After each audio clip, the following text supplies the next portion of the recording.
Muy bien, vamos a abrir la Biblia en el Salmo 143. Salmo 143. Hemos titulado este mensaje, Enséñame tu voluntad. Enséñame tu voluntad. Y vamos a leer del versículo 1 al 10. Salmo 143, versículo 1 al 10. Dice así: Oh Jehová, oye mi oración, escucha mis ruegos, respóndeme por tu verdad, por tu justicia, y no entres en juicio con tu siervo, porque no se justificará delante de ti ningún ser humano, porque ha perseguido el enemigo mi alma, ha postrado en tierra mi vida, me ha hecho habitar en tinieblas como los ya muertos, y mi espíritu se angustió dentro de mí. Está desolado mi corazón. Me acordé de los días antiguos, meditaba en todas tus obras, reflexionaba en la obra de tus manos. Extendí mis manos a ti, mi alma a ti como la tierra sedienta. Respóndeme pronto, oh Jehová, porque desmaya mi espíritu. No escondas de mí tu rostro, no venga yo a ser semejante a los que descienden a la sepultura. Hazme oír por la mañana tu misericordia, porque en ti he confiado. Hazme saber el camino por donde ande, porque a ti he elevado mi alma. Líbrame de mis enemigos, oh Jehová, en ti me refugio. Enséñame a hacer tu voluntad, porque tú eres mi Dios. Tu buen espíritu me guíe a tierra de rectitud. Este salmo, hermanos, es una oración muy poderosa. Una oración que nos va a enseñar a nosotros acerca del tiempo de la angustia, el tiempo de la prueba, tiempos en los cuales cuando estamos en esas situaciones de aflicción nos provocan desorientación, como que nuestra memoria, nuestra mente como que se nubla, y en medio de esas cosas, de esas situaciones muchas veces no sabemos qué hacer, cómo enfrentar las cosas que se van presentando en la vida. Y David aquí en el versículo 1 comienza como todos nosotros debemos de comenzar, orando. Dice en el versículo 1, oh Jehová, y dirige su oración al Señor. Jesús dijo, todo lo que pidiereis al Padre en mi nombre, yo lo haré. Oh Jehová, dice, oye mi oración, escucha mis ruegos. Miren, Dios es omnipresente y omnisciente. Al ser omnipresente, Él oye la oración de todos. Él escucha el clamor, los ruegos de todos. Pero nosotros tenemos que conocer a Dios en todo lo que tiene que ver con su carácter, cómo es Él. Porque Dios oye las oraciones, Él es omnipresente, pero también Él es soberano. Y Él responde las oraciones a veces inmediatamente, a veces tarda una semana, un mes, a veces tarda más. A veces te dice no a tu petición, a veces te dice sí. Tenemos que tener en cuenta que Dios es soberano. ¿Qué significa que Dios es soberano? En la oración, que Él responde nuestras oraciones, no como nosotros lo queremos, sino como Él considera en su soberanía y en su omnisciencia, como Él conoce el pasado, el presente, el futuro, y las oraciones que hacemos están sujetas a su soberanía y a su omnisciencia, porque como Él sabe el futuro, nosotros tenemos que confiar en eso. Tenemos que saber que Dios todo lo sabe.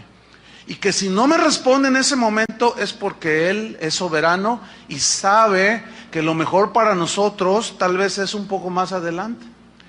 Pero aquí David sigue orando, dice, oh Jehová, oye mi oración, escucha mis ruegos, respóndeme por tu verdad, por tu justicia. Aquí verdad también en el hebreo se traduce por fidelidad. Respóndeme, Señor, yo sé que tú eres un Dios fiel. La Biblia dice que Jesús prometió estar con nosotros todos los días hasta el fin del mundo.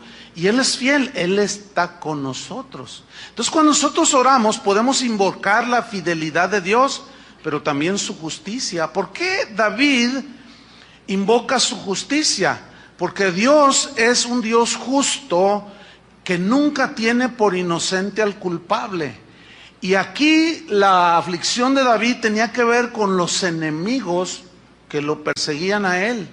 Entonces, David sabía que él era inocente, lo acusaban injustamente, lo asediaban injustamente, abusaban de su bondad como un hombre de Dios. Y él clama a la justicia de Dios porque David sabía que Dios le da el pago al que merece, que Dios no tiene por inocente al culpable. Entonces David invoca su justicia. ¿Por qué? Porque David sabía que nosotros no debemos de vengarnos de los que nos dañan o los que nos afligen, porque la Biblia dice, mía es la venganza, dijo el Señor, yo pagaré. Entonces a nosotros se nos prohíbe tomar venganza contra los que nos atacan, nos asedian, nos lastiman, nos meten en tribulación, etcétera. Y en el versículo 2 sigue orando David y dice, no entres en juicio con tu siervo, porque no se justificará delante de ti ningún ser humano. La primera frase del versículo significa que David reconoce que él es un hombre pecador que está clamando a Dios por perdón. Dice, no entres en juicio con tu siervo, porque no se justificará delante de ti nadie, absolutamente nadie. La fe de David, según Hebreos 11, no lo tienen que abrir, Hebreos 11 es una lista bastante amplia de gente que vivió en el Antiguo Testamento que dice, por la fe Moisés, por la fe Abraham, por la fe Enoc, por la fe Noé, gente que fue justificada por la fe delante de Dios, es decir, Dios habló, ellos creyeron, y David está entre los que fueron justificados por la fe. Romanos 5:1, no lo busque, Pablo dijo, justificados pues por la fe, tenemos paz para con Dios por medio de nuestro Señor Jesucristo. Entonces, los que hemos sido justificados por medio de la fe, tenemos libertad para entrar a la presencia del Padre. ¿Qué significa ser justificado? Significa que Dios ya no te atribuye pecado alguno. ¿Por qué? Porque en el momento en que tus pecados, tú te arrepentiste, tus pecados han sido lavados con la sangre de Cristo. Y eso es lo que la Biblia me habla como justificados. O sea que Dios ya juzgó tus pecados cuando creíste en Jesús, fueron juzgados en la cruz. En ese momento se imparte la sangre de Cristo, que es para perdón de pecados, porque hemos creído. Y eso nos da la paz con Dios. Y podemos orar como oraba David. Era un hombre justificado, aunque él vivía bajo la ley. Pero él tuvo la revelación de que por medio de la fe venía la justificación. Y desde el profeta Habacuc, el justo por la fe, ¿qué? Vivirá. Entonces en el versículo 3 y 4, ahí se ve la razón de la oración. Ahí David abre su corazón y comienza continúa su oración y dice la razón de su aflicción. Versículo 3 dice, porque ha perseguido el enemigo mi alma. Aquí eran enemigos, eran personas. Por eso estaba en aflicción. Ha postrado en tierra mi vida. O sea, en tierra, ahora sí que tocó fondo en su aflicción. Vemos aquí a David manifestando estar en una situación angustiosa y desesperante. Probablemente algunos de ustedes aquí, o de los que nos oyen en internet o nos ven en video, estén en una situación desesperante, no lo sé. Si usted no está en una situación desesperante, de todas maneras escuche con mucha atención la palabra de Dios, porque esta vida se compone de momentos dulces y momentos amargos. Entonces dice, me ha hecho habitar en tinieblas como los ya muertos. Estoy en el versículo 3, versículo 4. Y mi espíritu se angustió dentro de mí. Está desolado mi corazón, o sea, siento soledad. Como que ¿dónde están los amigos? Como que ¿dónde está el Señor? Como me siento solo, mi corazón siente una profunda soledad. Es una situación de aflicción. Sin duda aquí David está revelando su corazón delante de Dios. Pero David sabía algo, sabía acercarse a Dios, y lo hizo a través de lo que para nosotros en el Nuevo Testamento es una revelación. David tuvo revelaciones que en el Nuevo Testamento se nos confirman. Santiago 5:13. Miren la instrucción que dice la Biblia para cuando alguno de nosotros, hijos de Dios, estamos afligidos. ¿Qué es lo que debemos hacer? Santiago 5, versículo 13. Santiago 5, 13. Ese sí quiero que lo busque. Dice así: ¿está alguno entre vosotros afligidos? ¿Qué dice? Mire qué instrucción tan simple, tan sencilla. ¿Está alguno de vosotros afligido? Aquí afligido en el griego implica atribulado, angustiado, ¿sí? Como se sentía David. La instrucción es muy sencilla: haga oración. A veces las personas piden consejería o llaman por teléfono o escriben un correo y dicen: pastor, estoy pasando por una situación que a nadie le deseo. Fíjese que estoy así, así, así. Por favor, dígame, ¿qué hago? Estoy muy afligido. Haz oración. ¿Perdón? ¿Ora? No, bueno, ya sé que tengo que orar, pero nada más eso. Bueno, si quieres pararte de cabeza, o castigar tu espalda, o ayunar 3 meses, no sé. ¿Se dan cuenta cómo complicamos las cosas? ¿Se dan cuenta cómo hacemos lo sencillo tan difícil? No es tan difícil, hermanos.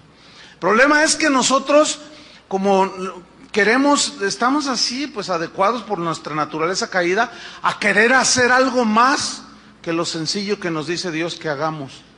¿Está alguno afligido? ¿Qué tiene que hacer? Orar. ¿Qué es lo que está haciendo David precisamente en este salmo? Orar. No es pecado reconocer nuestras aflicciones. No es una falta de fe reconocer que estamos tristes. No es una derrota así, que ya no hay remedio para nosotros. El hecho de reconocer que estamos en determinados momentos, que estamos hasta el polvo. No es así. Miren, desgraciadamente, doctrinas que se han infiltrado de 25 años para acá, cuando mucho 30 años, doctrinas extrañas a la Biblia, doctrinas que han enseñado a muchos cristianos no a orar, los han enseñado a declarar sobre sus vidas bendición, a decretar que todo les va a salir bien. Entonces, a los cristianos de hoy ya no se les enseña a orar, se les enseña a establecer, a decretar y a decir lo que debe suceder por un supuesto lenguaje positivo. No hace mucho, en un evento de esos, visitando una de las casas de oración, me encontré con un hermano que cuando lo vi yo mientras predicaba, me acordé de él, no, pues hace muchos años. Entonces al final se acercó a saludarme. Entonces yo lo llamé por su nombre: hermano, le dije, ¿cómo estás? Entonces me dice: estoy bendecido, victorioso y prosperado. Así, como le estoy diciendo. Y yo dije: ay, no, pues qué bueno, ¿no? Gloria a Dios. Yo dije: no, mi hermano ya está infectado con esa doctrina. Yo dentro de mí dije, ¿no? Al otro día, deliberadamente le volví a preguntar, lo saludé, le dije: oh, hermano, ¿cómo estás? Dice: estoy bendecido, victorioso y prosperado. No, pues qué bueno, ¿no? ¿Y tú cómo estás? Pues ahí la llevo. Decía: no, hermano, que sabe qué, que el Señor no sé. Bueno, llega el tercer día de conferencia, ya la última, la clausura, y ahí andaba el hermano. Yo lo vi que se acercó para saludarme y le volví a preguntar: ¿y ahora cómo estás, hermano? Y me dice: bendecido, victorioso y prosperado. Entonces yo le digo: a ver, acércate tantito. ¿Es verdad eso? ¿En serio? Y me mira, y le digo: no, ¿es verdad? Dice: bueno, mire, a decir verdad, hermano, tengo unas broncotas. Dice: mire, los hijos ya se me salieron del huacal, así dijo. Ya se me salieron de mi control, y si no están muy grandes. Mi esposa ya se me anda queriendo ir. Ah, y estás bendecido, victorioso y prosperado. Por más que has declarado, ¿qué ha pasado con tu familia? No, hermano, no te dé vergüenza.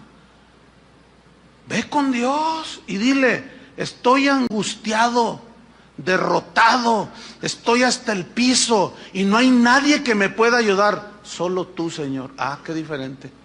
Eso es lo que la Biblia enseña. Eso es lo que la Biblia enseña. No enseña a hacer todo ese tipo de habladurías. Hay cristianos que al encontrar el sentido, digamos la doctrina correcta, sana, de que es oración, no es declaración, es oración, de pronto se dan cuenta y me han preguntado también, pastor, ¿qué hago? No sé orar.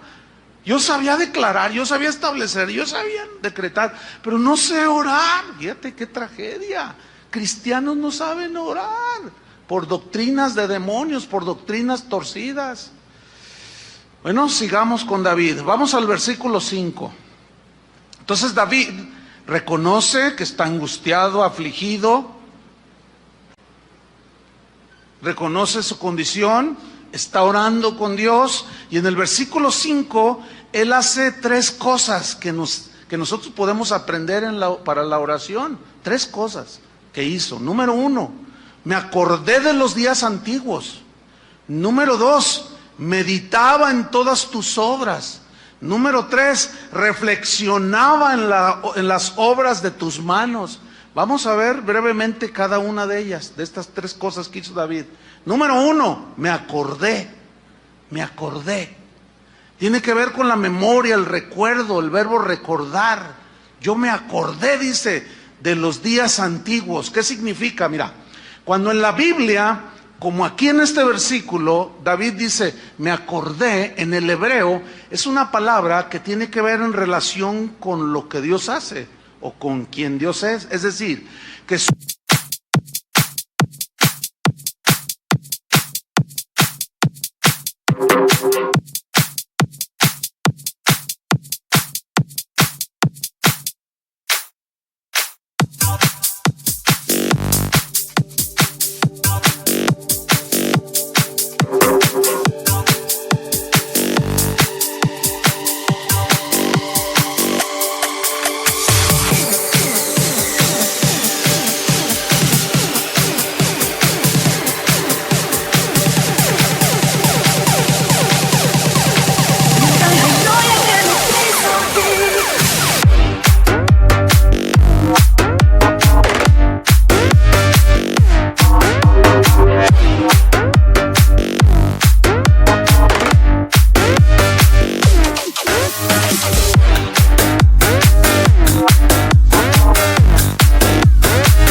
let me break it down.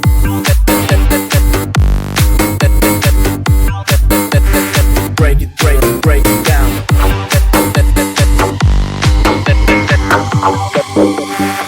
Em được ngã lưng lên một chút.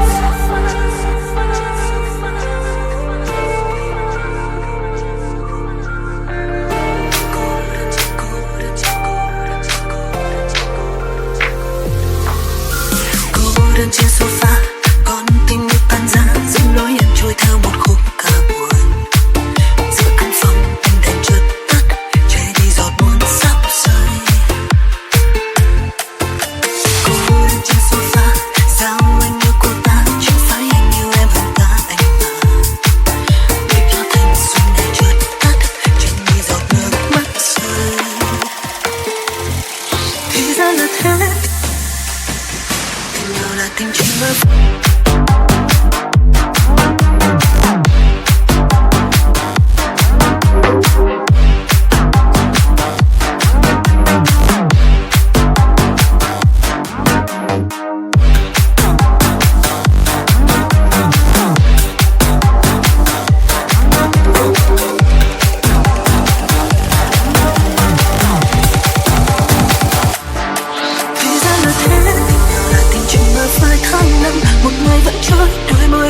soldiers on fire.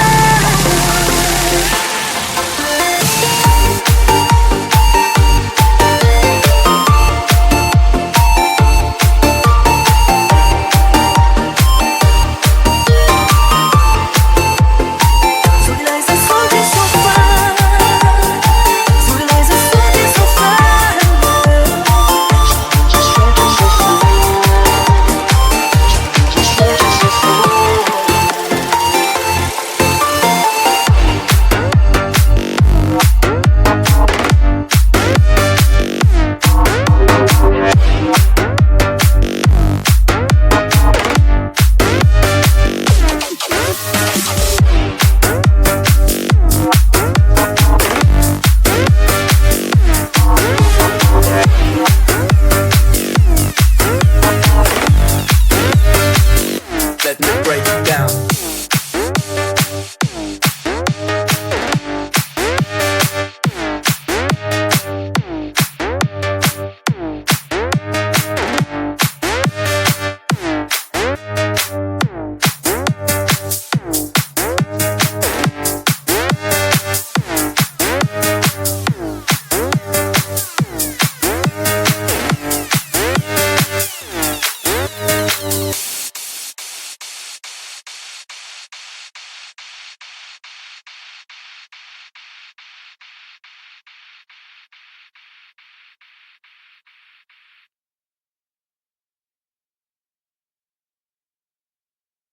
Su acordarse tenía que ver con Dios, tenía que ver con las promesas del pacto que Dios le había dado a Israel. Y al acordarse, David comenzó a retroalimentarse en la fe, en la esperanza, en la confianza de que así como Dios en los días pasados había obrado a través de su bondad para con Israel, que cuando se desviaban, se arrepentían o estaban en aflicción como en Egipto, que clamaban Dios por su pacto, en honor a su pacto, su fidelidad y su verdad, Dios les contestaba. Entonces David empezó a acordarse de esos días antiguos, esperando que también con él el Señor le tendiera la mano. Qué bueno es el Señor, ¿no? Entonces fíjese qué importante es acordarse. Si usted hace una lista en esos momentos de aflicción, de las situaciones de aflicción que ha pasado, del tiempo cuando usted se entregó a Cristo a la fecha, usted va a empezarse a acordar y va a empezar a decir: Señor, me sacaste de esta, y de esta, y de esta. Y de pronto usted se empieza a dar cuenta que sin duda Dios lo va a sacar y le va a tender la mano en la situación presente. Por eso es bueno acordarse de los días pasados, cuando el Señor obró a nuestro favor. Sin duda Dios no nos va a dejar. ¿Cuántos creen eso? Ahí está. Entonces David se acordó. ¿Sí? Por ejemplo, Dios le había dicho a Abraham que iba a bendecir a todas las naciones por medio de él. Y pasan los años y de pronto Lot está ya en Sodoma. ¿Sí? Y de pronto Dios decide exterminar Sodoma y Gomorra, pero antes de hacerlo envía unos ángeles para que sacaran a su sobrino Lot. ¿En base a qué? A la promesa del pacto que había hecho.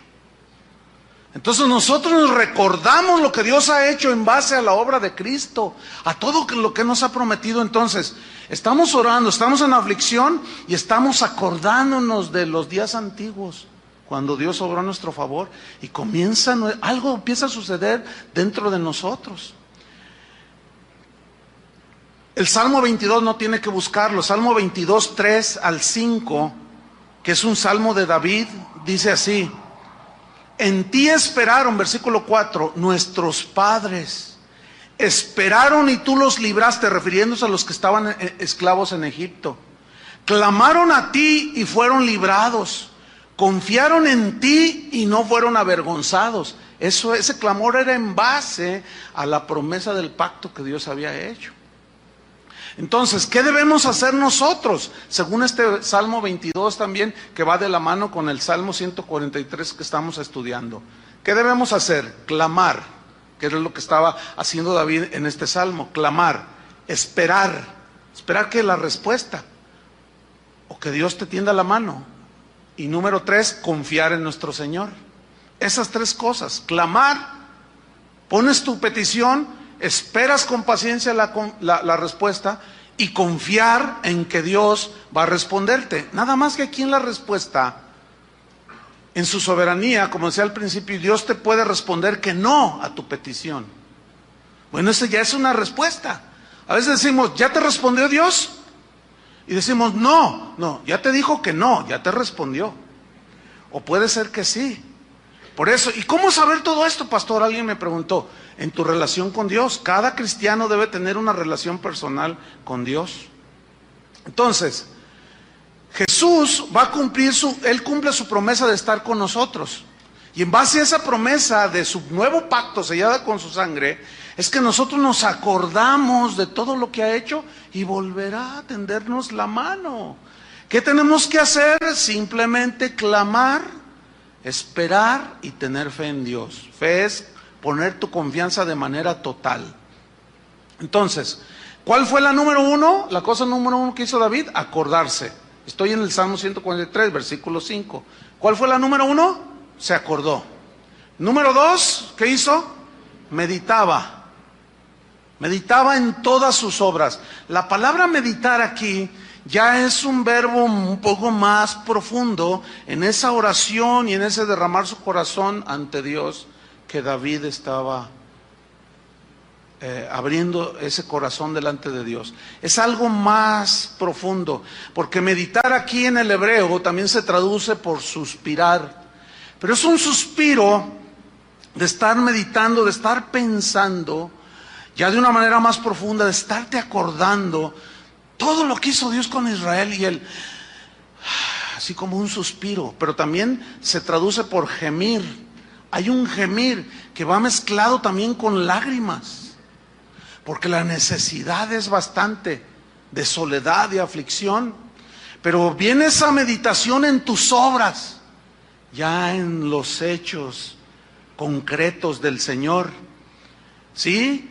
Recordando todo esto, meditando, suspirando y llorando por lo hecho por Dios en el pasado. Y el salmista aquí, cuando dice, meditaba en todas tus obras, el salmista está diciendo, yo suspiraba, así como diciendo, Dios lo volverá a hacer conmigo. Y gemía y lloraba, esperando que Dios de nuevo tendiera la mano. Y la número 3, ¿cuál fue la número 1? Se acordó. La número 2, meditaba. La número 3, reflexionaba. Este verbo reflexionar es todavía más profundo que los 2 primeros. ¿Por qué? En el hebreo se traduce pensar profundo. Se traduce en una definición que resume lo que en el Nuevo Testamento ya es toda una revelación.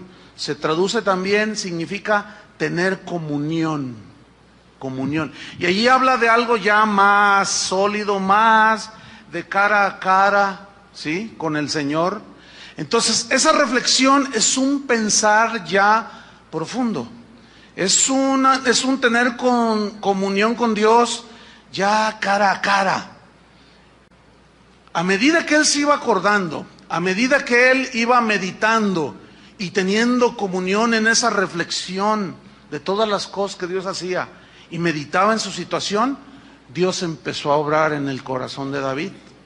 Porque mire usted el versículo número 6, ahí vemos cómo ya empieza a haber una reacción, ¿sí? Dice en el versículo 6, extendí mis manos hacia ti. Mi alma, o sea, también la extendí, la levanté a ti como la tierra sedienta.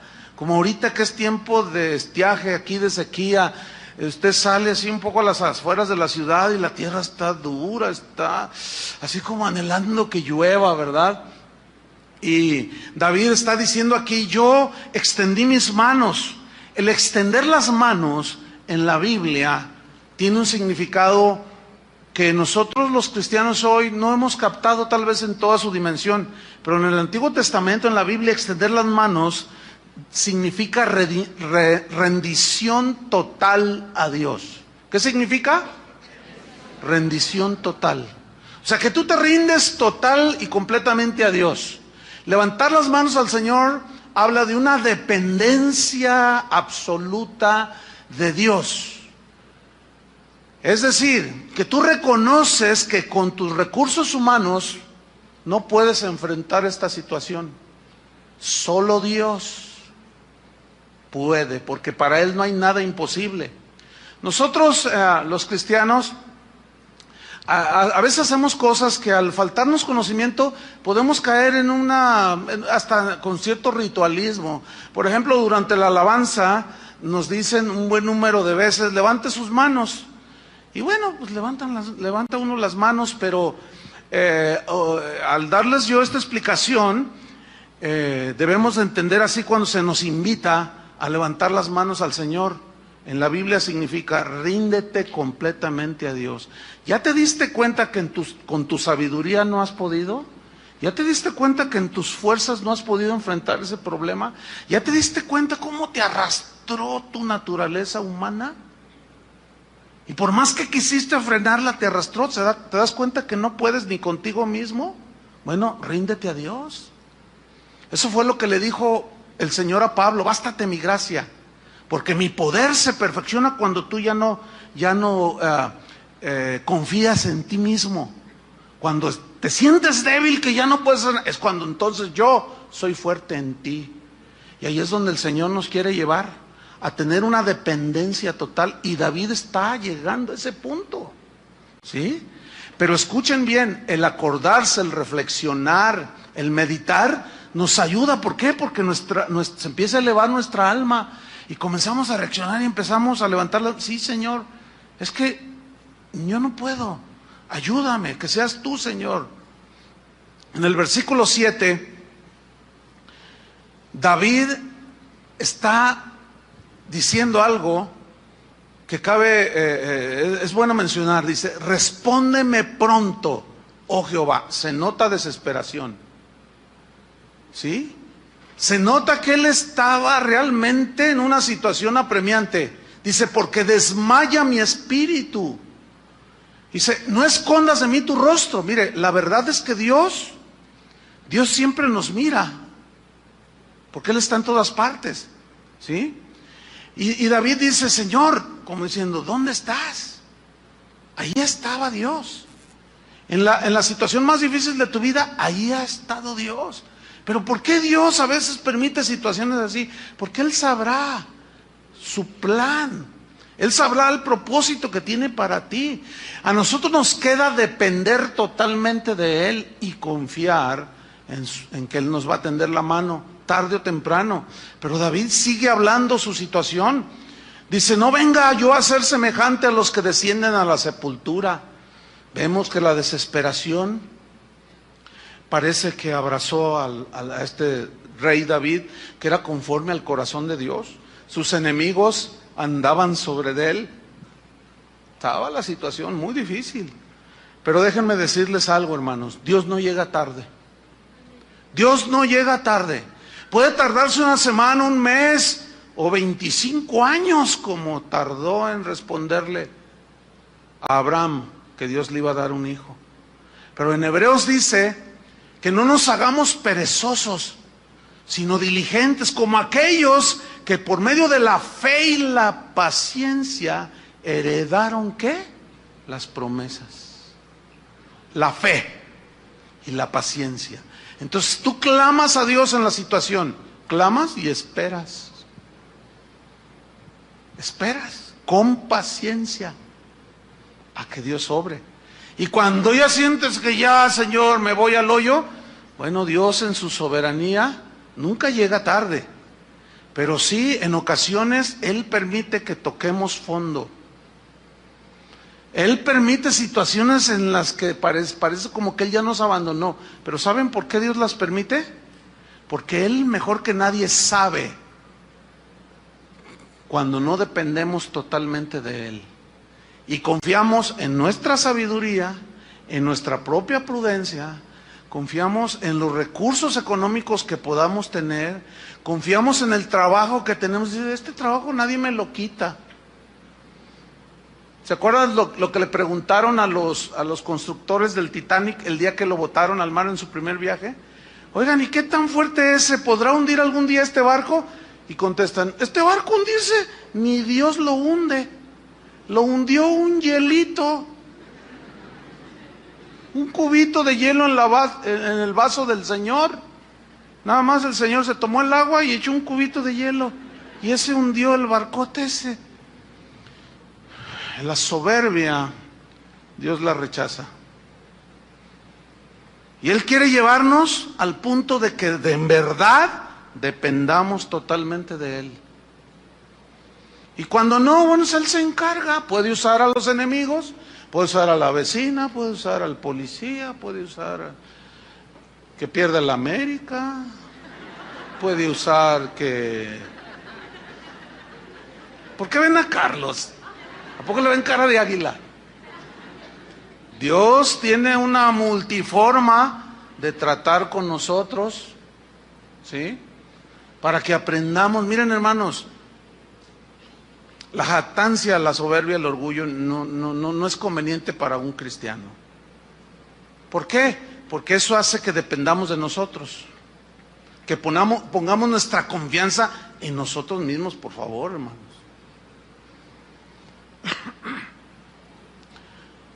Versículo 8. Hazme oír por la mañana tu misericordia, porque en ti he confiado. Esa frase, hazme oír por la mañana, habla de que muy probablemente él estuvo toda la noche orando, esperando. Pero él invoca aquí algo que a mí me llama la atención. ¿Por qué invocó? En el primer versículo invocó la fidelidad de Dios, invocó la justicia de Dios, y aquí David invoca la misericordia. ¿Por qué? Yo me pregunté, dije, ¿por qué aquí invocó la misericordia? Y bueno, la misericordia, ¿qué es? La misericordia es un atributo que Dios tiene. Dios es misericordioso, dice la Biblia. Pero la misericordia es como el último recurso que Dios usa de sus atributos para tenderte la mano. Pero misericordia, escúchenme bien lo que significa misericordia. Misericordia es tener compasión de la miseria en la que estás. Cuando hablamos de miseria, no me estoy refiriendo a la miseria económica o al no tener dinero. Porque como dijo en una enseñanza uno de los pequeños gigantes de aquí, dijo, hay algunos que son tan miserables que lo único que tienen es dinero. Es verdad. Es verdad, esa reflexión es verdad. Entonces, Dios se apiada de nuestras miserias cuando dice, Señor, por tu misericordia, o sea, estoy en una situación miserable.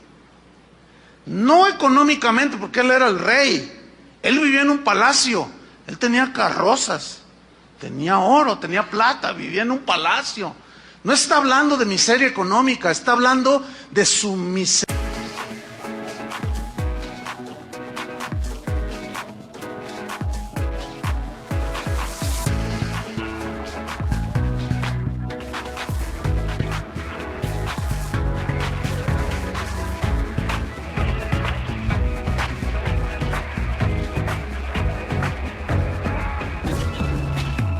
Use my strength in a strand that I be losing all of God. This is when I get her down.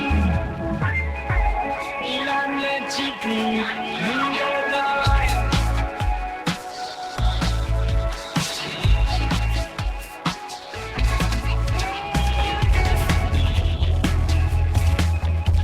The victims of you long dance with me smile. That's the light of the sky. Be this and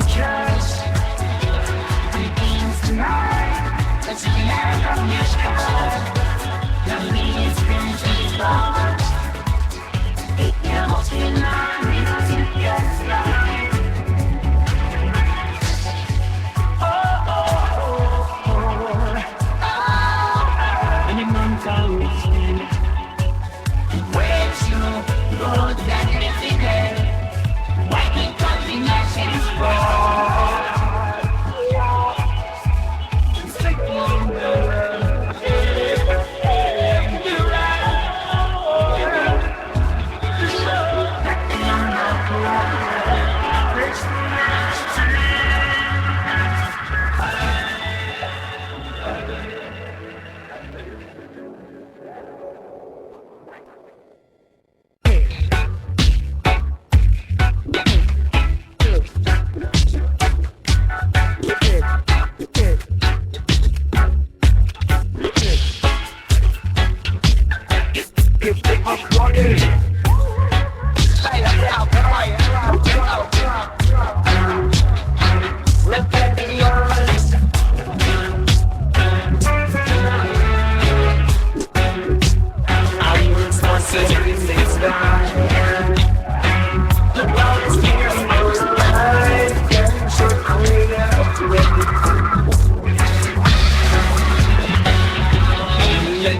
My soul when you feel it. Let's ride up the start of all the dice. His blind angels, we can't deny.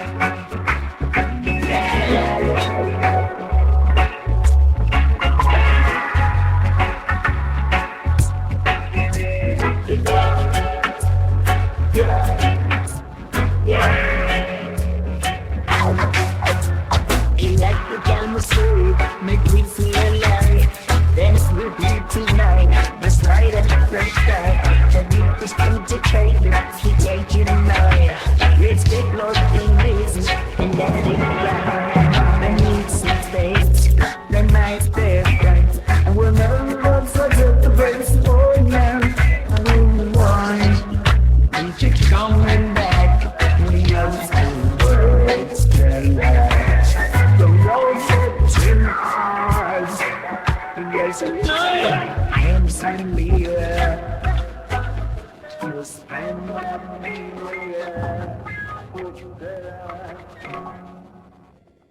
Miserable condición de tristeza, de aflicción. Se sentía como un muerto ya que meten al hoyo.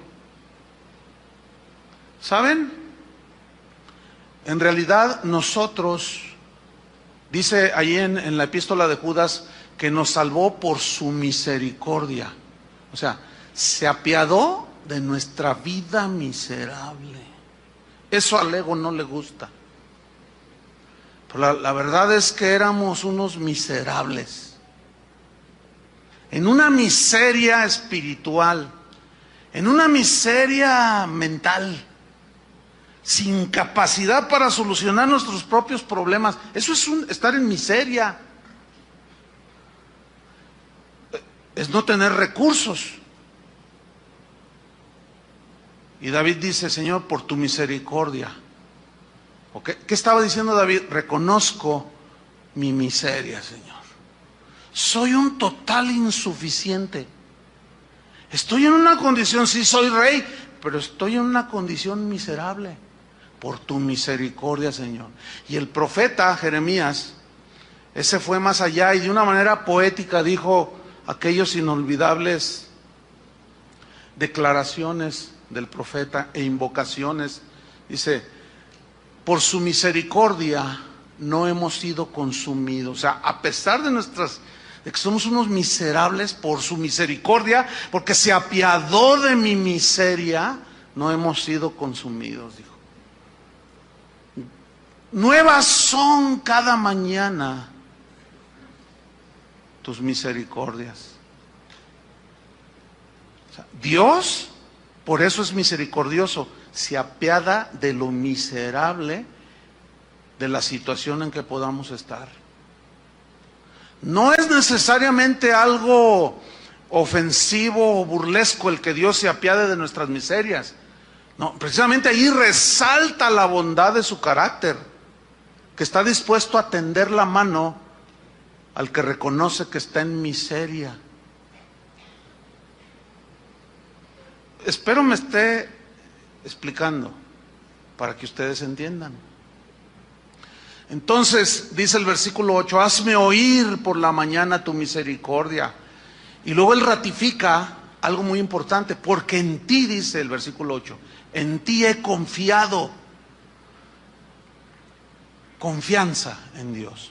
¿Saben que en el Nuevo Testamento la palabra fe, y en el Antiguo Testamento, tanto en el griego como en el hebreo, la palabra fe significa, así literalmente, significa confianza total en Dios? Eso es la verdadera fe.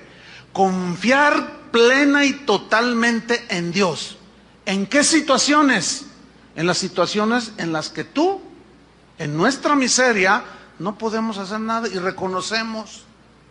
Muchos de nosotros, nuestro orgullo no nos permite reconocer que nuestros recursos no son capaces. No es inherente en nosotros la capacidad de nacer de nuevo, por ejemplo. No es inherente en el ser humano la capacidad de entender las cosas de Dios. Somos seres dependientes, dependemos de la revelación de Dios. Y Dios se reveló a nosotros cuando vino Jesucristo a esta tierra. Somos seres dependientes, dependemos del aire, de la comida, somos seres dependientes. Los salmos y muchas escrituras lo dicen. No solo dependemos del aire, dependemos de todo. Somos seres dependientes y nuestra vida depende totalmente de Dios. Y si en esa dependencia habla de nuestra insuficiencia. No somos todopoderosos. Acabo de escuchar una muy lamentable declaración de uno de esos apóstoles que andan pululando ahí en las iglesias. Él dijo así: nuestro Dios es un rey, dijo, Jesús es un rey, es el rey de reyes. Y todos los oyentes dijeron amén. Dice, entonces nosotros al ser hijos de un rey somos príncipes, dijo. Y es verdad, ¿no? Imagínate, mi papá es el rey de España. Ay, híjole, pues apantallas a todo mundo, ¿no? Entonces imagínate, Jesús, el rey de reyes, pues es nuestro rey. Pues ¿qué somos nosotros? Somos príncipes. Y tenemos que tener en nuestro corazón bien firmes y levantar el rostro. Los cristianos debemos, fíjense lo que dijo, los cristianos debemos de ser gente orgullosa de quiénes somos. Levante su rostro así con orgullo, y ahí están todos. Yo cuando oí, ¿qué está diciendo este? ¿Qué está diciendo este? Sí somos hijos del rey, pero nuestro rey sufrió. Y él dijo, si a mí me lo hicieron, a ustedes también. Alguien tiene que estar equivocado, sin duda. La Biblia enseña por todo, desde el principio hasta el fin, que Dios resiste a los orgullosos, a los soberbios. Pero le da gracia, ¿a quién? A los humildes, les da favor, que es en lo que se desenlaza aquí el Salmo. Dice en el versículo 9, me faltaron un par de versos ahí en el 8. Hazme oír por la mañana tu misericordia, porque en ti he confiado. Fe. Hazme saber, fíjate su oración, hazme saber el camino por donde ande. Hazme saber, Señor, porque no sé por dónde caminar. Pero fíjate, el Señor hizo una declaración en el Antiguo Testamento. Dijo, hablando de sus hijos, dice, por más torpe que sea, no se extraviará. Porque Dios cuida a los suyos. Dios conoce a los suyos y cuida a los suyos. Los sabe cuidar bien, porque somos sus hijos. ¿Qué padres no cuidan a sus hijos? Solo los irresponsables. Y Dios no es un padre irresponsable. Y Él nos cuida, hermanos. Nos protege. Deberíamos estar muy alentados con estas verdades de Dios. Por eso él ora y pide, hazme saber el camino por donde ande. No quiero andar por camino errado. Ya he probado caminos que me han parecido derechos, pero su fin ha sido muerte. No quiero andar en oscuridad, dice ahí al final del versículo 8, porque a ti he elevado mi alma. O sea, él se elevaba. Esto es algo muy importante. El Señor dice, porque mis pensamientos no son los tuyos, mis caminos no son como los tuyos. Mis pensamientos y mis caminos son más altos como están los cielos de la tierra, así son mis pensamientos y mis caminos. Y mis pensamientos acerca de vosotros son de bien y no de mal. Pero necesitamos entonces nosotros elevarnos a las alturas de los pensamientos de Dios. ¿Entiende?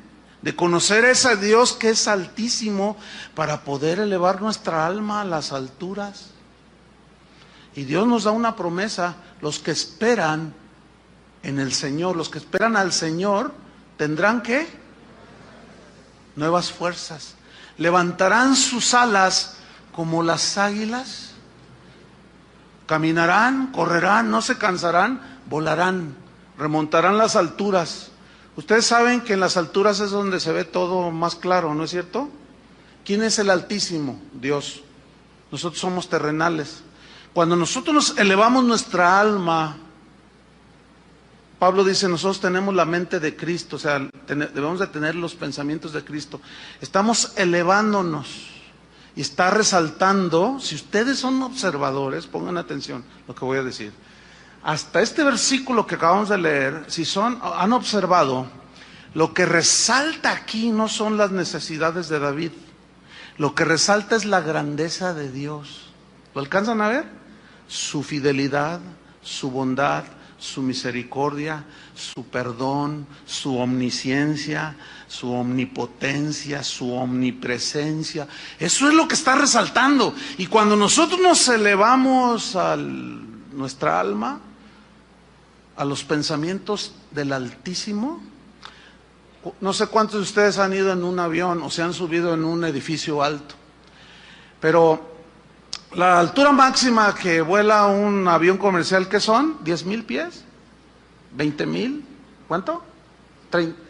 50,000 pies. O sea, estamos hablando de varios kilómetros de altura. Bueno,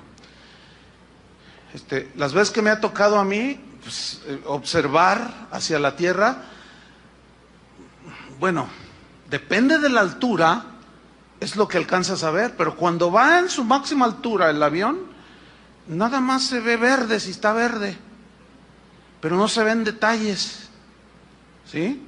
Cuando va a 10,000 pies se alcanzan a ver las casas, ¿sí? Cuando va despegando el avión se ven los tinacos de las casas. ¿Qué quiero decir con esto? Que mientras más alto eleves tu alma a Dios, más pequeñita se hace tu necesidad. Y resalta la grandeza de Dios. Espero que estén entendiendo, porque nuestra naturaleza humana nos lleva a nada más ver lo terrenal a nuestro alrededor y no alcanzamos a levantarnos. Por eso David decía, he elevado mi alma hacia ti. Vayamos al Altísimo, hermanos. Y una vez que estamos allí en las alturas con Dios, meditando, reflexionando, acordándonos, mira hacia abajo, hacia tu situación, hacia tu problema, y vas a decir, ni se ve ante la inmensidad, la grandeza de Dios. Entonces, si comparamos eso con la grandeza de Dios, ¿tú crees que Dios no pueda con nuestra insignificante situación? ¿Saben qué produce eso? Bueno, al menos en mí, no sé en ustedes, ¿no? Pero en mí produce una fe bien sólida, que me lleva a una conclusión. Si Dios tiene todo en control, yo debo de descansar. Por eso dice en Hebreos, a través de la fe y la paciencia, heredamos las promesas del Señor. ¿Cuántos le dan gracias por eso? Sigamos para finalizar en el versículo 10. Bueno, el versículo 9 dice, líbrame de mis enemigos, que era la razón de su aflicción. Oh Jehová, en ti me refugio. Esa frase, en ti me refugio, aquí refugio no es la marca de un tequila, porque algunos van y se refugian en el tequila, o en la droga, o no. El cristiano, ¿en quién se refugia? En Dios. Fíjate, en el cristiano, el efecto que causan las aflicciones, en el que es nacido de Dios, es contrario al efecto que producen las aflicciones en el que no es hijo de Dios. El efecto que causa en el cristiano es más afianzarte de Dios, más ir a refugiarte en el refugio que es nuestro Señor Jesucristo. Y lo que causa en el no cristiano es lo contrario, van y se refugian en donde menos deben de hacerlo. Algunos toman una pistola y se dan un tiro pensando, fíjate, pensando que muriendo se les acaban sus problemas. No, en realidad empiezan, porque es la condenación eterna. ¿Ves las miserias a las que nosotros nos podemos caer si nos alejamos de Dios? Si estando en el Señor, el orgullo a veces no nos deja. Pero vámonos sobre el final, porque en el versículo 10, este versículo realmente está, que fue donde tomé pues el título del mensaje. Dice el versículo 10: enséñame a hacer tu voluntad, porque tú eres mi Dios. Tu espíritu, buen espíritu me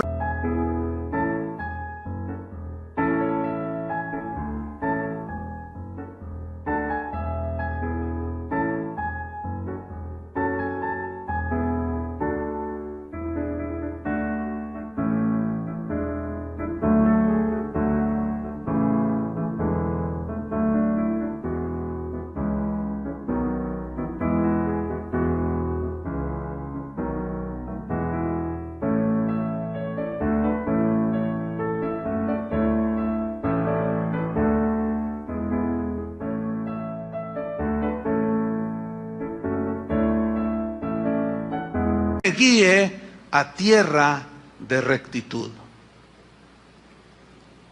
Ok, si somos observadores y somos responsables y ponemos atención cuando leemos la Biblia, yo no creo en eso de que lea la Biblia en un año. ¿Saben por qué? Porque lees tus 15, 20 capítulos diarios, pero ¡ay! Me faltó leer. A ver, enséñame a orar porque es tu voluntad, porque tú eres mi Dios. Enséñame, Señor, tus caminos, porque ya cumplí. ¡Ay, ya me siento re bien! Hermanos, yo he leído la Biblia 30 veces en mi vida. Oye, a ver, y explícame qué significa esto. Bueno, mira, la realidad no la entiendo mucho, pero es re bonito. No. ¿Qué quiere decir aquí? Bueno, la verdad, mira, mira, con que la leas basta. No, mis queridos hermanos. Una cosa es leer y otra cosa es escudriñar. Y si ustedes son observadores, nada más en este versículo, yo al quedarme allí encontré 6 principios. En ese versículo, 6. Se los voy a decir cuáles. Vamos a ver brevemente cada uno.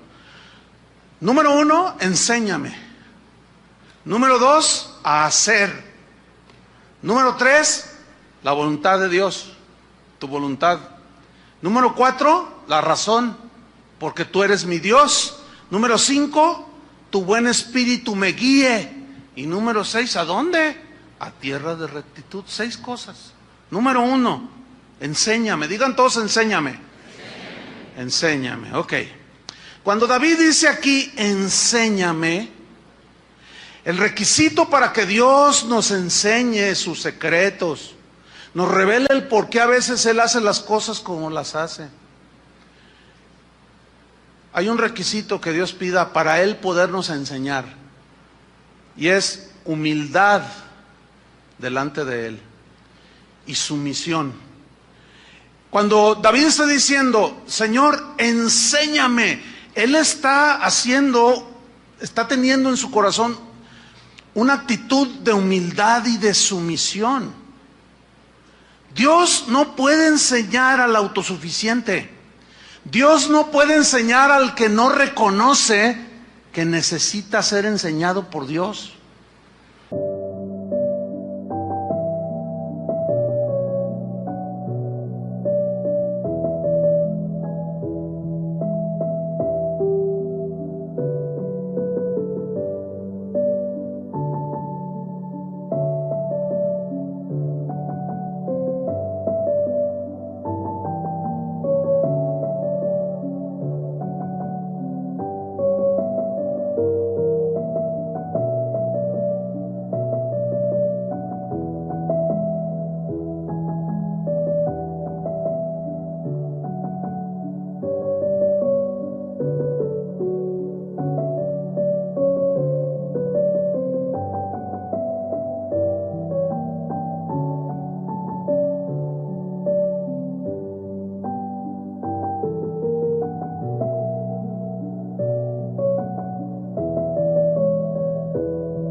Dios no te va a enseñar sus secretos.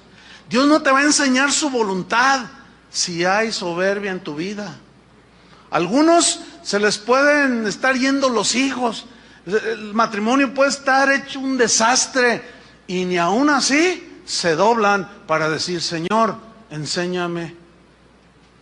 Dame sabiduría para saber cómo voy a enfrentar esta situación tan difícil en la que me metí.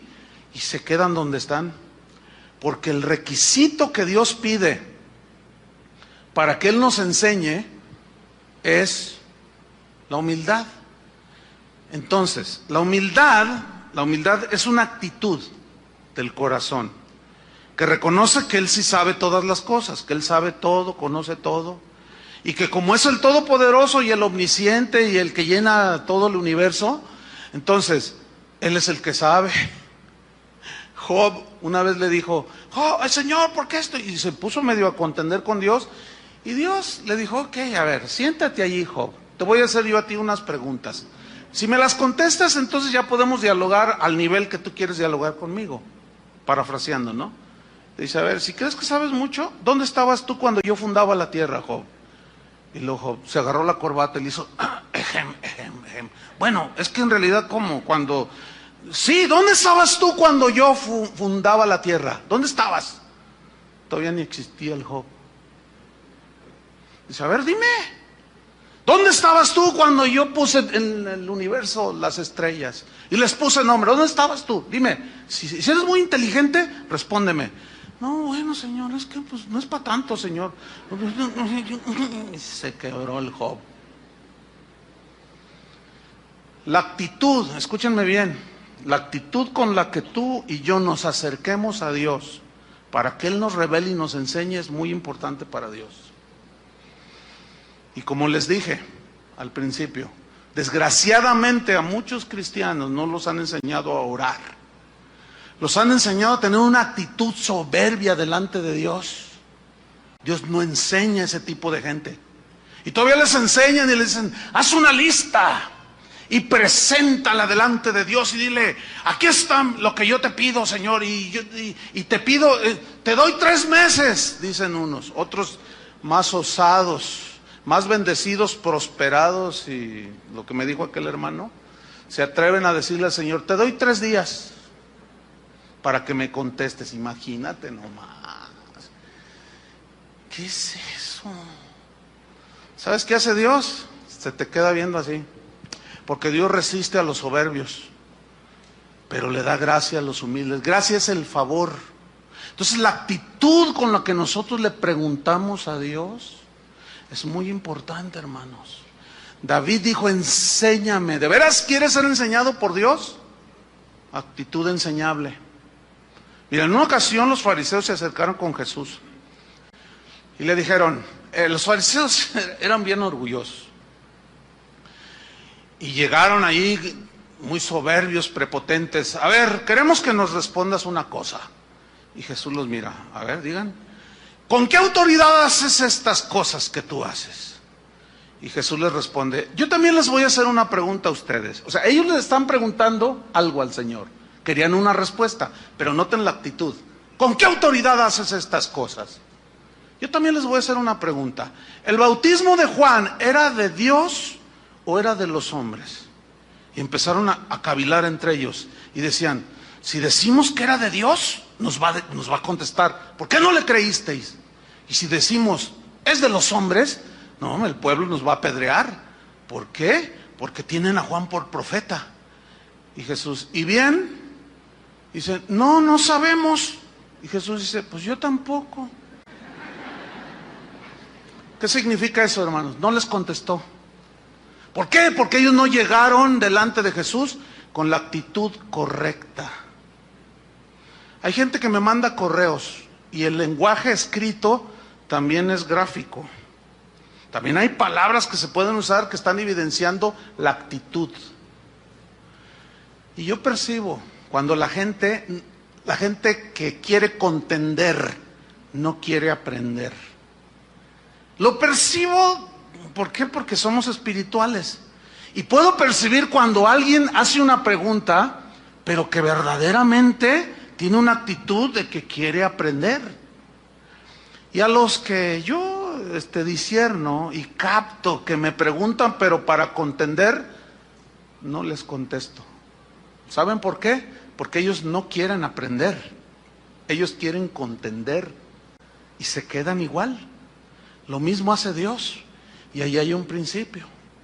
Cuando yo estoy en el salón de clase o cuando estoy aquí como ahorita enseñando la palabra de Dios, ¿saben que también se ve la actitud?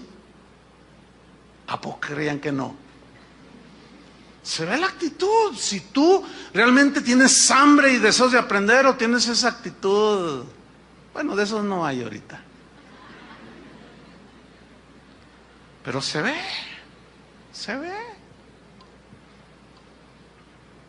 Una vez estábamos en un evento y pues, mi esposa y yo éramos los que iban a enseñar, y se sube mi esposa y estaban ahí unas personas, y la actitud así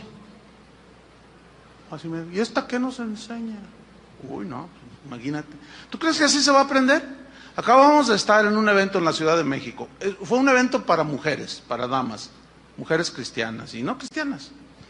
Pero a mí me invitaron también a dar algunas 2, 3 enseñanzas. Pero yo escuché a 3 oradoras, la esposa del pastor de allá, mi esposa y Janet Arroyo. Y yo las oía y yo decía, ¿y qué estoy haciendo aquí? En serio, ¿qué estoy haciendo aquí? O sea, yo meditaba y decía, ¿qué estoy haciendo aquí? Si tienen una palabra, pero bueno, me invitaron y bueno, pues fueron muy amables y me acompañaron a mi esposa. Pero cuando subí, yo les dije, fíjense hermanos, hay gente que cuestiona y un par de versículos nada más donde dice, la mujer calla en la congregación porque no le es permitido a la mujer enseñar. No tengo tiempo para explicar los versículos en su contexto histórico, etcétera, etcétera. No tengo tiempo. Pero yo les dije, fíjense, ¿qué les parecieron las 3 mujeres que acaban de hablar? Si esos que cuestionan que la mujer hable, hablaran como estas 3 señoras mujeres pues que acaban de hablar, otra cosa sería, pero su actitud farisea, ¿entienden? No los deja crecer. ¿Por qué? Porque no son enseñables.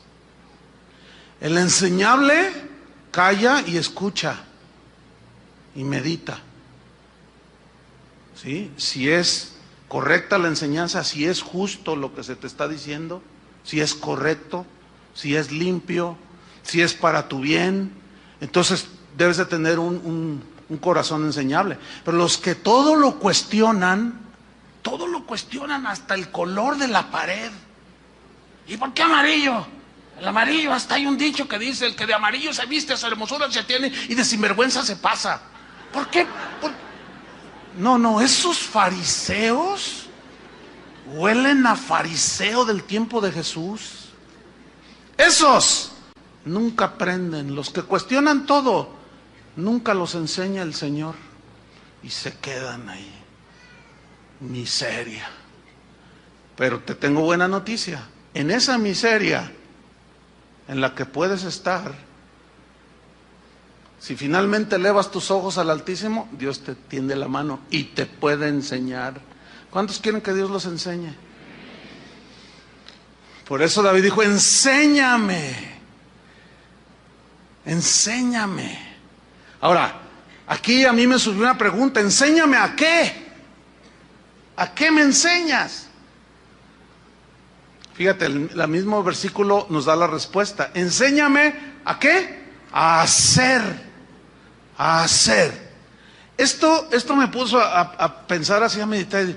A ver, enséñame a hacer. ¿Y esto es a qué? Miren, en conclusión. No basta oír solamente.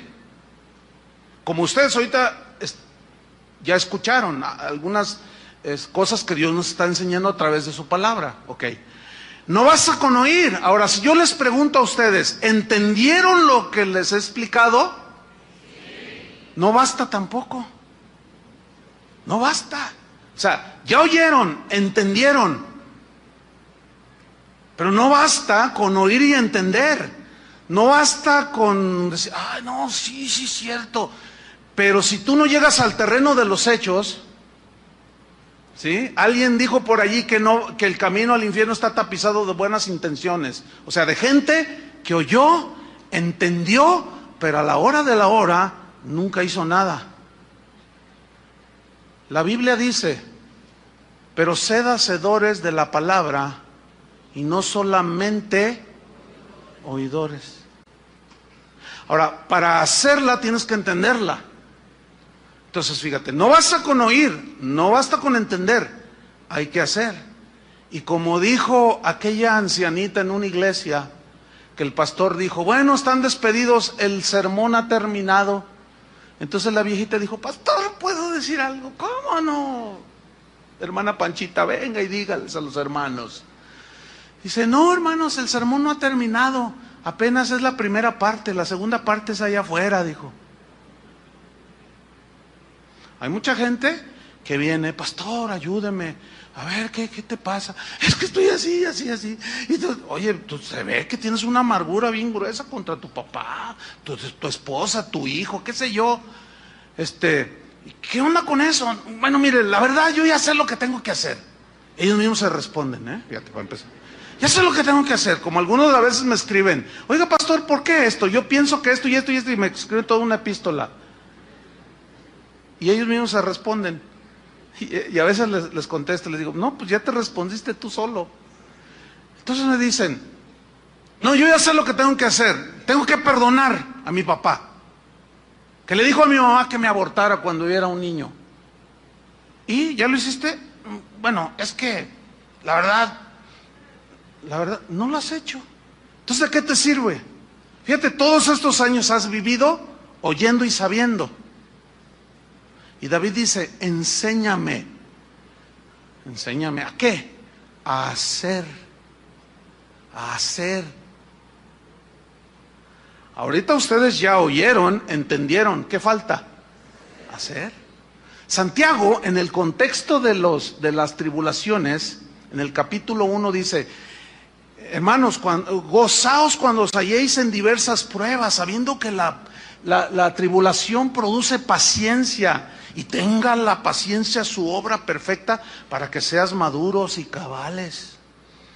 Y luego dice, y si alguno tiene falta de sabiduría, pídasela a Dios. Si somos observadores, eso es en Santiago capítulo 1, versículo 2 al 5.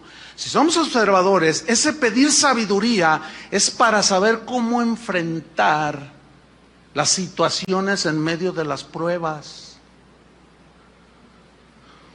Porque necesitamos esa sabiduría de Dios. Algunos en la soberbia no nos dejamos enseñar por Dios en cuestiones, por ejemplo, matrimoniales. Yo estaba escuchando a Toño cuando estaba dando las enseñanzas, los mensajes, los anuncios. Hermanos, hay unas clases para los matrimonios. Y él dijo así, él dijo, yo me doy cuenta que tienen problemas. Los invitamos, hay palabra, hay instrucción. Dios quiere decirte cómo vas a resolver tus problemas y no vienes. Algunos pueden tener alguna justificación entendible, otros de plano no les interesa, no son enseñables, ¿sí? Pero en medio de esa situación necesitamos la sabiduría de Dios para saber cómo enfrentar las situaciones de la vida. Ya mis hijos se me descarriaron, la esposa ya tiene las maletas ahí en la puerta. ¿Qué tengo que hacer? Pues habla con ella.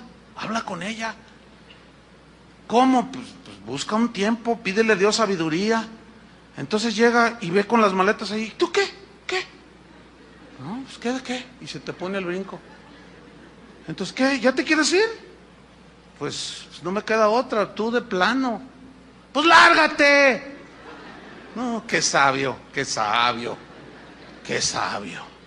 ¿Eso es sabio? ¿Cómo que lárgate? En lugar de, no, mira, ¿sabes una cosa?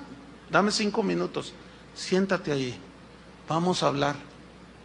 Y luego la otra también bien orgullosa, ¿me estás corriendo? Tómalo como quieras. Entonces se larga. Y luego ahí viene él llorando, pastor, ayúdeme. Pastor, oye, pero ¿qué hiciste? Pues es que ya estaba ahí con las maletas y me dio coraje. ¿Y qué le dijiste? Lárgate. Pues te obedeció. ¿Ya ves que sí está sometida?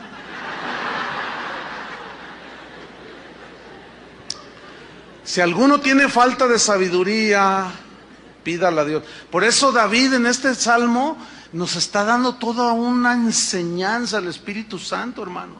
Enséñame a hacer, pero ¿hacer qué? El número 3, tu voluntad. ¿Hacer qué? Tu voluntad. Eso es algo muy, muy importante. Muchos de nuestros problemas, hermanos, son el resultado de hacer nuestra propia voluntad. De por sí nuestra condición humana, con muchas deficiencias, nos mete en problemas. El pecado nos mete en problemas. A eso hay que añadirle que hemos hecho muchas decisiones en nuestra vida. Yo tengo 56 años. Lo que hoy estoy viviendo aquí en el presente, mi presente, como cristiano, como pastor, como esposo, como padre, como pastor, es producto de las decisiones que yo tomé en el pasado.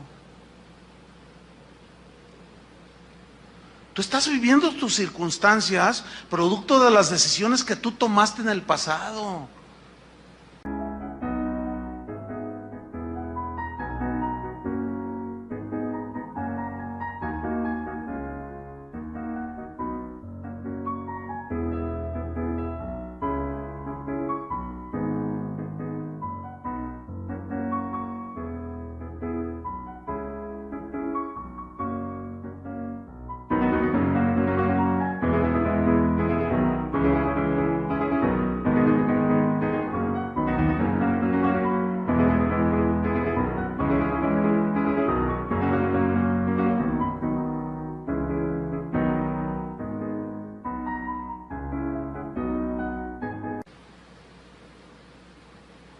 Y yo me he dado cuenta cuando he tomado decisiones de mi propia iniciativa.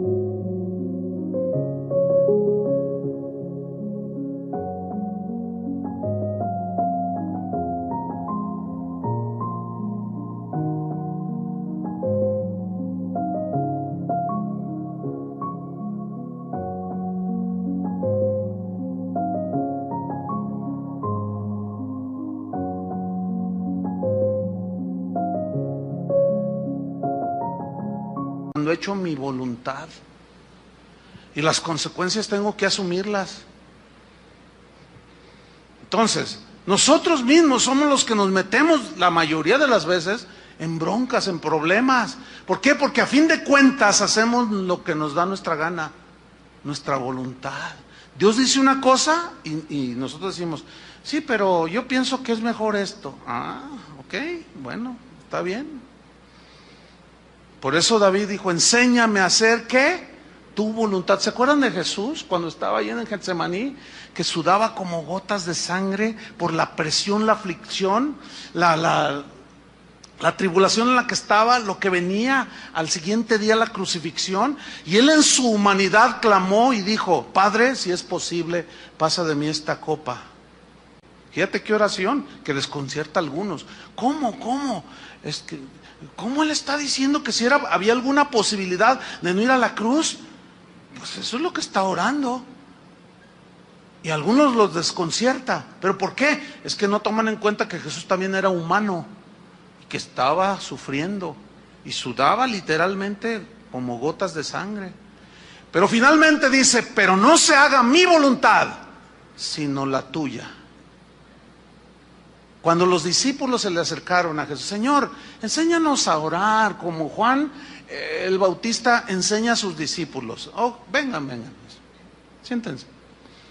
Cuando ustedes oren así y digan, Padre nuestro que estás en los cielos. ¿Se acuerdan de esa oración que no necesitamos ni citarla ni verla en la Biblia? Nos la sabemos de memoria. Padre nuestro que estás en los cielos. ¿En dónde? Arriba, el Altísimo. Nosotros estamos en la tierra. Santificado sea tu nombre, santo, puro, limpio, no hay otro como tú. Venga a nosotros tu reino. ¿Qué significa esa frase tan mal entendida? Venga a nosotros tu reino. Un reino es gobernado por un rey. Ese rey dicta leyes que gobiernan para el bien común de los que viven en ese reino, ¿sí? El reino de Dios está gobernado por un rey, y ese es el Rey de Reyes, Jesucristo. Y sus leyes es su palabra, sus mandamientos. Entonces, cuando Jesús les dice, ustedes oren así: gobierna tú dentro de mí, gobierna en mi vida, o sea, tu voluntad, dice, venga a nosotros tu reino, hágase tu voluntad, como se hace en los cielos, hágase en la tierra. ¿Quién va a hacer la voluntad de Dios en la tierra? ¿Los que siguen al diablo, a la carne y andan en todos sus rollos? No. ¿Quiénes? Se entiende que los hijos de Dios, en quienes reina Jesús en sus corazones. Entonces, cuando dice, venga a nosotros tu reino, es gobierna tú, Señor. Tu voluntad sea hecha en mi vida. Nosotros estamos aquí para obedecer la voluntad del Padre. El mismo Jesús dijo, yo no vengo a hacer mi propia voluntad. El Padre es el que me dijo, haz esto, y yo hago la voluntad de mi Padre. Está Jesús hablando que como el Hijo de Dios era total sumisión a la voluntad del Padre. Entonces, cuando dice, enséñame a hacer tu voluntad, está diciendo, Señor, gobierna verdaderamente en mí. Ya no mi voluntad, sino la tuya. ¿Se dan cuenta qué oración? Profunda, sin duda. Y luego la cuarta, en el versículo, sigo en el Salmo 143, versículo 10. ¿Cuál fue la primera? Enséñame. ¿Cuál fue la segunda? A hacer. ¿Cuál fue la tercera? Tu voluntad. Y la razón es esta: porque tú eres mi Dios. Esa es la cuarta. Porque tú eres mi Dios. Solo de Dios debemos de recibir instrucciones para nuestros asuntos de manera individual. Tú eres mi Dios. Tenemos que tener una relación personal con Dios. Y eso de que tú eres mi Dios va ligado con la número 5, que es, tu buen espíritu me guíe. Miren, en el Antiguo Testamento solo los reyes, los profetas y los sacerdotes tenían el Espíritu de Dios que los guiaba. En el Nuevo Testamento dice la Biblia que todos los que hemos sido lavados con la sangre de Cristo hemos sido sellados con el Espíritu Santo. Es decir, todos tenemos el Espíritu de Dios, los que hemos nacido de nuevo. Al tener el Espíritu de Dios ya se nos dio la capacidad de poder ser guiados de una manera individual por Dios. La Biblia es un manual de la voluntad expresa de Dios de manera general, pero hay cosas que son bien específicas. Por ejemplo, Él dijo, vayan por todo el mundo y prediquen el Evangelio. Por todo el mundo, sí, pero tiene que haber un lugar específico donde Dios quiera que yo vaya. ¿Me estoy explicando? Sí, vayan, pero ¿a dónde? Bueno, a Carolina del Norte. ¿Sí, Chuy? Pues hay 20 millones de lugares donde pudieran haber ido, igual el doctor Barbosa y su familia. Ahora, la voluntad específica para Chuy y el doctor Barbosa, el hermano, no está en la Biblia. No dice, Chuy Mariscal, vete en el año 2012 a Carolina del Norte. ¿Verdad que no dice? ¿Cómo saber entonces? ¿Cómo saber lo específico? Ahí ya yo no puedo enseñarles. Ahí ya. Entonces, tenemos una limitación. ¿Quién es entonces el que les va a enseñar de manera personal lo particular? El Espíritu Santo, hermanos. Denle gracias a Dios. Tener el Espíritu Santo es una de las bendiciones y de las riquezas más grandes que un cristiano puede poseer. ¿Te imaginas? Los que no entienden esto dicen, ay, sí, Dios le habla. Porque decimos nosotros, Dios me habló, ¿verdad? ¿Cuántos saben que Dios nos habla? Esto no lo pueden, miren lo que dijo Jesús, así rápido. No tienen que buscarlo. Voy a leer Juan 14:15, dice, si me amáis, guardad mis mandamientos. Y yo rogaré al Padre y os dará otro consolador, para que esté con vosotros para siempre, el Espíritu de verdad. ¿Por qué dice el Espíritu de verdad? Porque siempre nos va a guiar ¿a dónde? A la verdad. Gracias a Dios por su Espíritu Santo, hermanos. Siempre nos va a guiar a la verdad. Dice, el cual el mundo no puede recibir, porque no le ve ni le conoce. Pero vosotros le conocéis, porque mora con vosotros y estará en vosotros. No los voy a dejar huérfanos, vendré a vosotros, o sea, en el Espíritu Santo.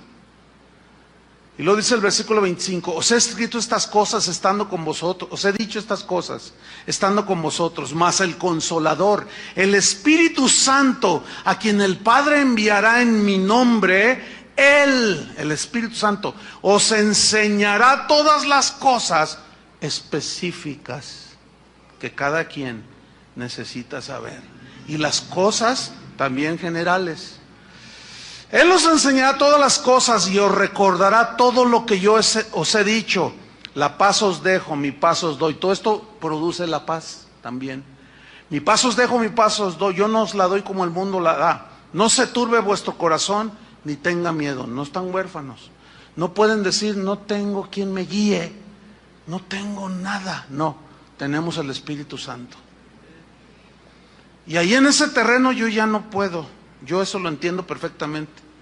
Yo no quiero ponerme en el lugar como erróneamente algunos pastores dicen, ¿sabes qué? Le dicen a un joven, termina con esa muchacha, no es la que Dios tiene para ti. A mí Dios me mostró que es aquella que está allá. Y este va y le hace caso. Entonces, ¿en balde está el Espíritu Santo? Pues parece que sí. Lo que sucede es que ese pastor o esa gente que se mete en los terrenos individuales, en la vida personal de la gente, no ha entendido que el Espíritu Santo puede guiar a todos en las cosas personales. ¿Qué carrera debo estudiar? Pregúntale a él. ¿Hago o no hago este negocio? Híjole, pues es que si yo te digo que sí y no es. ¿Me estoy explicando? Por eso David decía, tu buen espíritu me guíe. Y luego dice, ¿a dónde? ¿A dónde? Porque luego fíjate, aquí el doctor Barbosa me estaba diciendo que el otro día alguien lo visitó ahí en su consultorio y le dijo, oiga, pues me deja orar por usted, miembro de otra congregación. Y le dice, sí, ¿cómo no? Ore por mí. Dice, y oró, termina de orar, dice, tengo una palabra para usted. Ah, pues dígamela, le dice el doctor Barbosa. Y le dice este hermanito, dice, pues el Señor me puso en mi corazón que te dijera, salte de casa de oración. ¿Verdad que hasta se siente así como... Sí, imagínense que él se deja guiar por esa torpeza de ese hermano. Cuando ya estaban pastoreando una iglesia, cuando el Señor les habló claramente, luego llega uno diciendo, el Señor me dijo, el Señor no se contradice, mis queridos hermanos. Por eso cada uno debe de tener esa comunión con Dios. ¿Entiende? ¿Qué voy a hacer? ¿A dónde me voy allá? ¿Me cambio acá? ¿Qué debo de hacer? ¿Tienes el Espíritu Santo? Pablo obedeció y fue a predicar a muchos lugares. Y hay un par de escrituras en el libro de los Hechos que dice, intenté ir a Bitinia a predicar el Evangelio y el Espíritu Santo me lo prohibió, dice. Entonces parece, ¿cómo que el Espíritu lo prohibió? Si es precisamente el Espíritu quien nos impulsa a ir a predicar. Sí, pero la dirección específica de a dónde, Pablo la estaba descubriendo. Dice, después intenté ir a Misia y el Espíritu me dijo que no. Y me quedé así y de pronto, dice, tuve una visión, un macedonio que me dijo, ven y ayúdanos. Entonces entendí que el Señor quería que fuéramos a Macedonia. Y allá van, y allá era. O sea que en la búsqueda de la voluntad particular de Dios, nos podemos equivocar. Pero como tenemos al Espíritu Santo, denle gracias a Dios. El Espíritu nos frena o nos impulsa. ¿Sí? Hay cristianos que están en la búsqueda de Dios y como se expusieron a enseñanzas de que tú declares, que tú lo otro, el Señor está haciendo que no y empiezas no. Dios cierra las puertas, te está diciendo evidentemente que no, porque Él es el único que cierra o abre puertas, según Apocalipsis. Él es el único. Entonces están cerradas las puertas, ya estás tú pateando las puertas. Y en el nombre de Jesús, ¡pah! Yo declaro, yo en el nombre, y ahí están peleándose con Jesús. Como Pablo persiguiendo a los cristianos. Pablo, dura cosa te es darle puntapiés al aguijón. Tú solo te estás dañando, nunca vas a poder conmigo.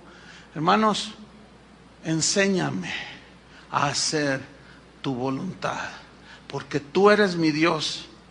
Guíame, tu buen espíritu me guíe, ¿a dónde? A tierra de rectitud, hacia lo recto, lo bueno. Dios siempre nos va a guiar hacia lo bueno, lo sabio, lo justo, lo prudente. ¿Cuántos le dan gracias a Dios? Ya saben lo que hay que hacer cuando estén tristes. Ahí está. Oremos. Señor, te damos muchas gracias por tu palabra. Gracias porque ella verdaderamente es nuestra luz. Verdaderamente tu palabra, Señor. Pero tu buen espíritu también, Señor. Gracias, Padre, porque sabemos, entendemos que las aflicciones son parte de la vida de un cristiano en esta tierra, Señor. Pero David, por el Espíritu que lo inspiró, escribió este salmo y dejó escrito para que nosotros aprendiéramos. Y él derramó su corazón y no escondió su verdadera situación delante de ti. Y empezó a acordarse, a meditar, a reflexionar. Y empezó a profundizarse y su alma empezó a elevarse a las alturas contigo.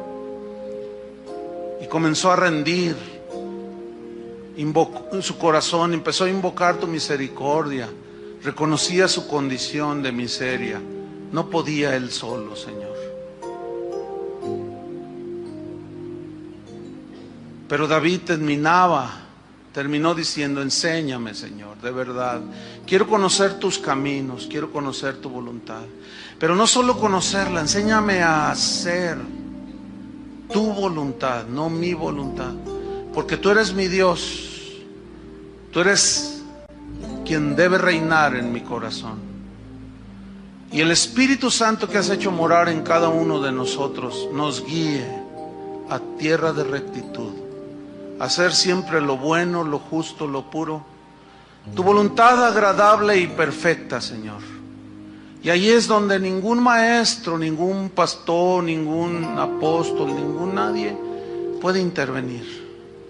Ahí solo el creyente y el Espíritu Santo que mora en él.